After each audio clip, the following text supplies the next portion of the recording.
Welcome to the 2006 PartyPoker.com World 10-Pin Masters. It's the quarter-final stage as some of the world's best bowlers prepare to go head-to-head on this show lane for a shot at this Masters title and the winner's cheque of $30,000. What a lineup we've got for you in the quarter-finals. Quarter-final 2 will be coming up shortly, but quarter-final 1 was a tight encounter between Guy Kaminski of South Africa and the defending champion Jens Nicol of Germany.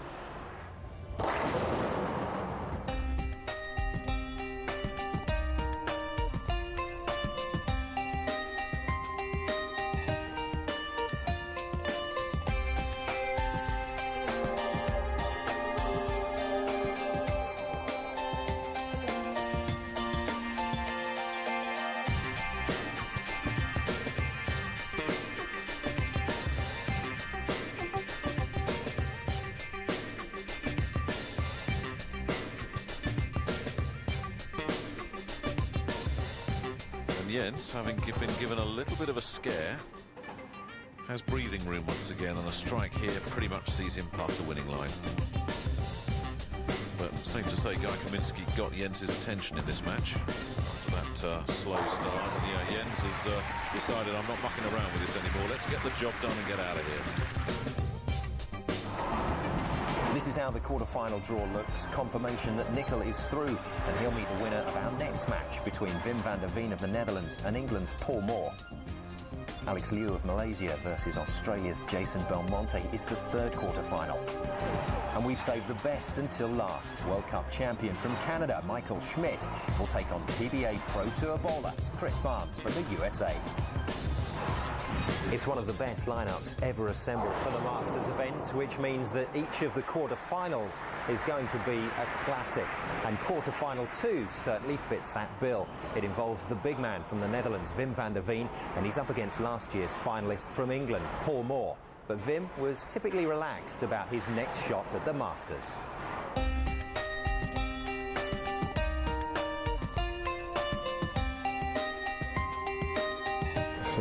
2 years ago it was the first time for me, and I like that. I was a little bit nervous and a little bit unlucky. I hope I know for sure this time I'm feeling better. The right-handers always say left-handers always lucky. I hope I'll be this time very lucky. Everyone can beat a guy with 2 games. When you're playing 50 or 60 games against a good bowler, then maybe it's a problem. But 2 games, everyone can win.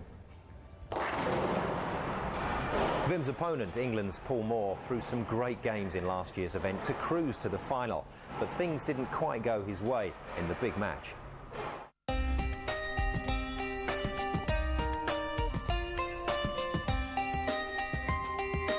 make the final was in my first year as well. A bit disappointing because I was really bowling well and I thought I had a great chance. But just hoping to go just that one better this year. Next week I'm going to Istanbul for there's another European event, and then week after that, straight after, I go to Kuwait. It's the World Ranking Masters, which is the top 24 in the world. You've got the top 8 bowlers from each zone, from Europe, Asia and America. So that's going to be tough, and they're playing on tough patterns as well. Sometimes we don't get the credit when we win. You know, sometimes people think it's easier for left-handers and it's difficult for the right-handers. But I think in the long run it kind of evens itself out. I think it's a lot, because a lot of the times the right-hand side can be easier, the left-hand side it's just whatever happens in the tournament. Really, I just think if I win a tournament, I've won it. You know, you can't take that away from me. So, Moore versus van der Veen, England versus the Netherlands. Let's get to the action and join your commentary team, Cass Edwards and Nick Halling. Well, we are guaranteed one left-hander in the semi-final then. These 2 fellas, both lefties. Indeed, 3 lefties in the competition, all progressed to the last 8. Alex Liu is in the bottom half of the draw, the Malaysian, but these 2 have met head-to-head in the quarters, so one of the lefties must go. Will it be the giant Dutchman, 7'1", Wim van der Veen, or will it be the local man, Paul Moore? And the interesting thing, Cass, most left-handed bowlers, when they bowl on this single lane, as we look at Wim's career stats, They're used to just having the lane to themselves, but both these fellas will be messing up each other's patterns now, won't they? It'll be interesting to see if there's a bit of cat and mouse going on. It's a very interesting point that you raised, Nick. Yes, we've got two left-handers here. They're both going to be obviously bowling down the left-hand side of the lane in a similar track area. So it may well be that the lane oil or conditioner that is on that left-hand side gets moved around by their bowling balls, and obviously the right-hand side of the lane is going to be totally untouched. So it's an interesting concept that we'll be keeping an eye on. Be interesting to keep an eye on Wim's approach as well. This is his only practice, and yet already he looks unhappy. We saw Guy Kaminski in his quarter-final match have all sorts of problems at the approach during his warm-up, and it's the same here for Wim. He's bowled one ball. Now he's going to make an adjustment on his ball as Bernie White, our match referee to the left there, is called in just to oversee some running repairs.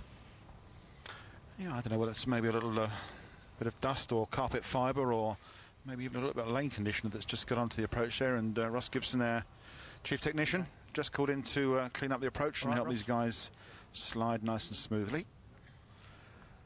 Either that or Paul Moore threw a bit of chewing gum down there to try and upset Wim.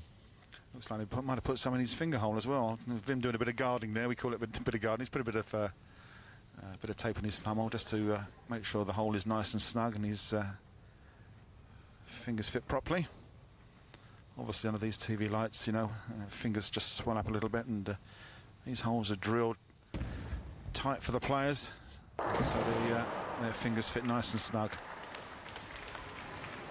Well, his approach looked a lot looser there as he had his second practice ball, so Wim's going to continue doing some adjustments to his ball while Paul Moore comes up and has his first two practice balls. They've had a warm-up as well already, so this really is just a final tune-up, and Paul Moore ranks as Europe's #1, the beaten finalist here. Bowled pretty well in his first round against Lisa Del Rosario, never really under pressure. Very, very smooth, very quiet, very assured.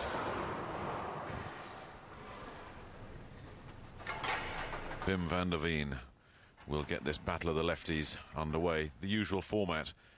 It's a very simple format. It's a 2-game sprint.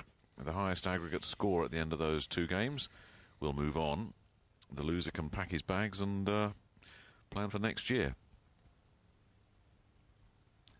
Nick, as you say, it is a sprint. It's literally only just the 2 games. Well, he's left a single pin there because he was a bit high on the head pin. Most international tournaments are of over 20 games, so 2 games is hardly just a warm-up for some of these guys. And as you say, it's just a 6-pin left. It should be a straightforward spare. Now Wim's going to use the whole of the lane from the left-hand side of the approach, and hopefully on a smash straighter ball at this single pin.